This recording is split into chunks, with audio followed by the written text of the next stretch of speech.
Music Appreciation Final Project Song Analysis by Jason, Matthew, and Maeve. Johnny Cash was born on February 26, 1932 in Kingland, Arkansas. He was the fourth of 7 children born to Raymond Cash and Carrie Clover Rivers. From left to right, Roy, Carrie, Louise, the father Raymond Cash, Reba, and Johnny Cash, and in front, Tommy and Joanne Cash. Johnny grew up in Dias, Arkansas, where his family farmed cotton and other crops on just over 20 acres of land. His family fell into the poor economic class, which often made it difficult to care for all 7 of the children and put dinner on the table. He grew up during the Great Depression, and this later inspired several of his songs. Johnny graduated high school in 1950 and enlisted in the Air Force when the Korean War broke out. At birth, Cash was named J.R. Cash, but when he enlisted, he was not permitted to use initials as his first name, so he changed his name to John R. Cash. He started going by Johnny Cash in 1955 when he sang with Sun Records. He began Air Force basic training in Texas, where he met his first wife, Vivian. He was stationed in Germany when he bought his first guitar. Landsberg, West Germany. This is also where he put together his first band, the Landsberg Barbarians, and wrote the classic Folsom Prison Blues. He was honorably discharged as a staff sergeant on July 3, 1954. Johnny married Vivian Liberto on August 7, 1954. They later divorced on January 3, 1968, pictured top left. In the middle, we see the 4 children that they had together, from oldest to youngest, Roseanne Cash, Kathy Cash, Cindy Cash, and Tara Cash. In 1968, 13 years after they first met backstage at the Grand Ole Opry, Cash proposed to June Carter during a live performance in London, Ontario. They married on May 1, 1968, 4 months after his divorce with Vivian. They continued to perform and tour together for 35 years until June's death. To the far right is their only son together, John Carter Cash. In 1954, Johnny Cash really only played music with his friends in the late night. Cash eventually decided to audition for Sam Phillips of Sun Records by singing gospel songs. He was turned away, but then came back with a new swagger style in his voice. In 1955, Cash made his first recordings at Sun Records, Hey Porter and Cry Cry Cry, which were released in late June and grew to fame instantly. On December 4, 1956, Elvis Presley dropped in on Phillips while Carl Parkins was in the studio cutting new tracks, with Jerry Lee Lewis backing him on piano. Cash was also in the studio, and the 4 started an impromptu jam session. Cash wanted to release a gospel album that Sun Records was against, so Cash left the studio to sign with Columbia Records, to which he released his gospel album. In the early 1960s, Cash toured with the Carter family, which by this time regularly included Mother Mabel's daughters Anita, June, and Helen. During these tours, he grew fond of June, a foreshadowing of their relationship. As his career was taking off in the late 1950s, Cash started drinking heavily and became addicted to amphetamines. He was in many ways spiraling out of control, but Cash could still deliver musical hits. Although Cash cultivated a romantic outlaw image, he never served a prison sentence. Despite landing in jail several times for misdemeanors, he stayed only 1 night on each stay. He was arrested several times while on tour, reaching a low with his severe drug addiction and destructive behavior. Cash was then divorced from his first wife and had performances canceled. But he continued to find success. In 1967, Cash's duet with June Carter, Jackson, won a Grammy Award. My blood ran cold and I said, "My name is Sue. How do you do? How you gonna die?" Cash began performing concerts at prisons starting in the late 1950s. He played his first famous prison concert on January 1, 1958, at San Quentin State Prison. These performances led to a pair of highly successful live albums. Both albums reached #1 on Billboard Country Album Music, and then later crossed over to reach the top of the Billboard Pop Album chart. Naturally, Johnny's better half, June Carter Cash, at this time they were married, knew the song was a perfect fit for Johnny. He'd heard Shell's version, but had never performed the song before, so Cash brought the lyrics with him on the way to San Quentin. The song was originally written by Shel Silverstein as a poem, but it was eventually made famous by Johnny Cash. Recorded live at San Quentin State Prison on February 24, 1969, and released on June 4, 1969. This song tells a story about a young boy growing up with the name Sue. The boy would always get into trouble with other kids due to them mocking his feminine name. During this course of the song, the boy fires his father and confronts him for the name. After brawling, the father finally reveals to the boy that he named him Sue because he wanted him to grow up tough and be able to defend himself.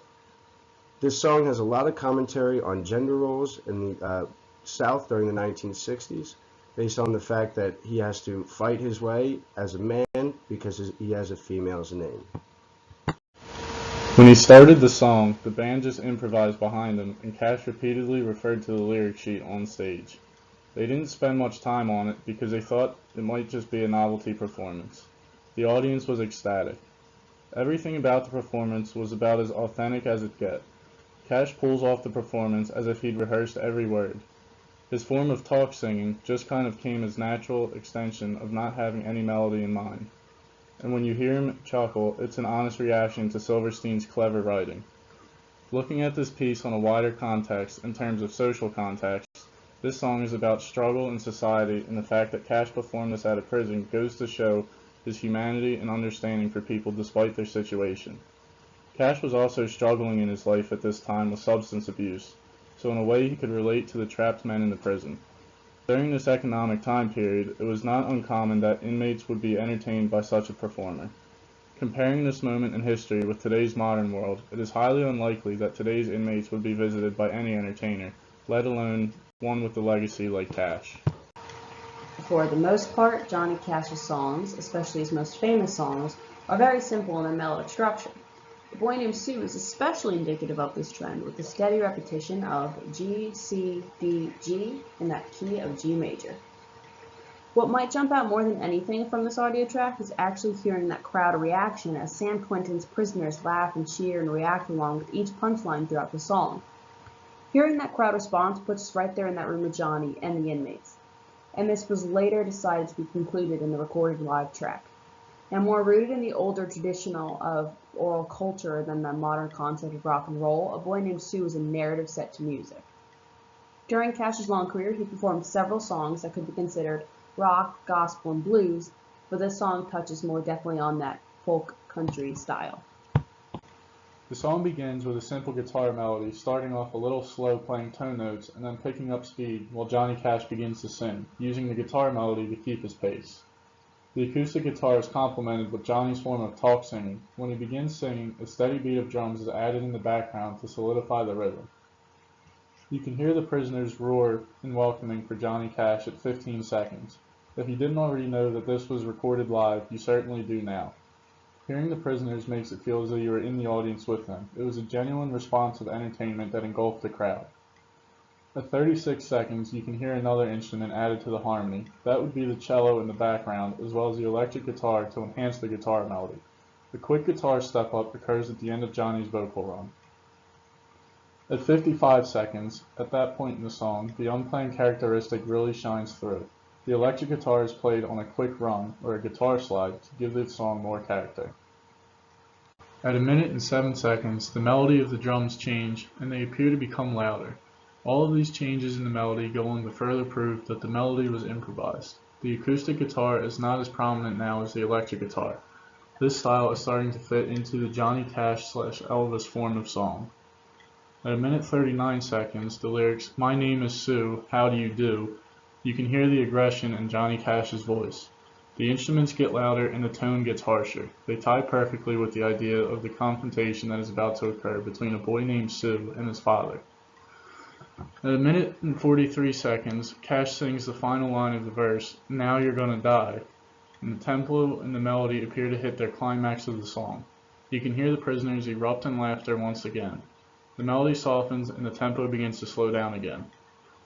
At 2 minutes and on, for the next minute, the timbre of the song mellows down a bit as Cash's vocals make more room for the guitar tone to lead the song into a different texture. The drum rhythm picks up stronger as the snare drum starts being played throughout the measure, longer than in previous verses. At 3 minutes and 6 seconds, the crowd erupts in laughter as the punchline is delivered. At 3 minutes and 26 seconds, the instruments quit playing, but Johnny Cash continues to sing. It gives the song a more personal feeling, almost as if Cash is actually putting thought to what he's going to say next, and appears to be improvising. At 3 minutes and 35 seconds, the instruments all come in together to close out the song, and they all end in a sort of drum roll, and then one last strike of the drum to signify the end of the song. The rest of the recording is the applause and ruckus from the audience. This song had an unprecedented impact on the world around it, an unplanned smash hit, as Johnny called it. The song also became one of Cash's most requested. He played it at the White House for President Nixon. He played it on his own television show. He even invited Silverstein onto his show to sing some of his other material. And of course, A Boy Named Sue. His performance was advertised across the country, seen in the picture at the bottom. This song also inspired a 2004 book called A Boy Named Sue, Gender and Country Music, which explores the impact of gender on the development of country music. This is pictured in the top right. This song very strongly suggests traditional masculine roles being interrupted by traditional feminine roles. At one point, the line, "Girls would giggle and I'd get red, guys would laugh and I'd bust their head. Life ain't easy for a boy named Sue," is used in the song. This shows the double standards traditionally held between the different genders during the time period. References to A Boy Named Sue in pop culture keep coming about. Just look at the episode of Nashville when Deacon names his new boy puppy Sue. This is pictured in the top left. From other artists like Stone Temple Pilots, to the Red Hot Chili Peppers, to Hollywood films, to TV sitcoms, and children's cartoons, A Boy Named Sue managed to become one of the most referenced country songs of all time. It's amazing how a live performance of an unrehearsed song can become one of Johnny Cash's biggest songs. And of course, nobody else could have pulled this off quite like him. Johnny Cash is a legend. He left an incredible legacy behind him and received hundreds of accreditations over the course of his life. Some of the ones to note are as follows. The main street in Hendersonville, Tennessee is known as Johnny Cash Parkway. There was a Johnny Cash Flower Picking Festival in November of 2007 that was held in Starkville, Mississippi, and this is where Cash had been arrested more than 40 years earlier and was kept there overnight at the city jail on May 11, 1965. A song even came out of it. He had a stamp created of him that went on sale June 5th in 2013, featuring his cover Ring of Fire photo. He had a new species of black tarantulas named in his honor that was identified near Folsom Prison in 2015. Along with these accreditations, he is famous for his 6 live albums, 10 gospel albums, 13 #1 hit singles, 55 studio albums, 104 compilation albums. He received the Grammy Lifetime Achievement Award in 1999, and in 2004, Rolling Stone ranked Cash number 31 on their 100 greatest artists of all time. In his life, Johnny appeared on several TV shows as well as in movies, but some of his more famous accounts are in the books he has been a part of. He wrote Man in Black, his own story in his own words, in 1975. In 1986, he was a part of making Man in White, a novel about the Apostle Paul.